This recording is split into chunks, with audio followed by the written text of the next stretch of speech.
আজ ছিল দাদার বিয়ে। তো আজকের দিনটা কিভাবে কাটালাম সেটি থাকছে আজকের ভিডিওতে। হ্যালো এভরিওয়ান, আমি শুভ্র আর নতুন একটি ভিডিওতে আপনাদের স্বাগতম। প্রকৃতির এই সুন্দর অপরূপ দৃশ্য দেখতে দেখতে আমরা বেরিয়ে পড়লাম আমাদের বৌদির বাড়ির উদ্দেশ্যে। বিয়েটা যেহেতু গোধূলি লগ্ন ছিল, এজন্য আমাদের সন্ধ্যার আগে সেখানে পৌঁছাতে হবে। আমরা পৌঁছিয়ে দেখি দাদা অলরেডি বিয়ের জন্য বসে গেছে।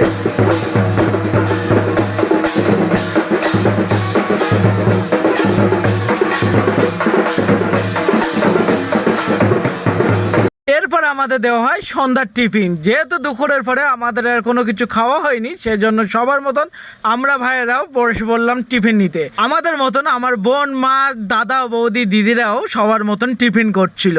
টিফিন করে আমরা চলে আসি বিয়ের জায়গায়। তখনও বৌদিকে দাদার সামনে নিয়ে আসা হয়নি, জন্য এবার আমাদের মিশন বৌদিকে দেখা। বৌদি ছিল বৌদিদের দ্বিতীয় তলায়, সেজন্য আমরা সকলে এখন বৌদিকে দেখার জন্য সেখানে চলে যাচ্ছিলাম। আর এই হচ্ছে আমাদের নতুন বৌমণি। এরপরে আমরা চলে আসি খাওয়া দাওয়ার জন্য। আর এখানে দেখুন আমার দিদিরা কি বলছে।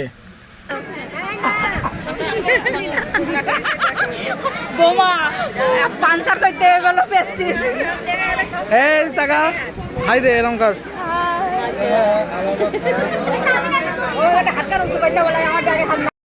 থেকে যেটি ভালো লাগছে, আজকে দাদার বিয়ে উদ্দেশ্যে অনেকের সাথে দেখা হলো। আকাশের অবস্থা খুব একটা ভালো ছিল না, বাইরে বাতাস দেওয়া শুরু হয়ে গেছে। বলতে বলতে বাইরে ঝড় বৃষ্টি শুরু হয়ে গেছে, আর আমরা তার মধ্যে খেতে বসে গেছি। বিয়ের বলে কথা, যতই ঝড় বৃষ্টি হোক খাওয়া মিস করা যাবে না। ভাই ঝোল দেন।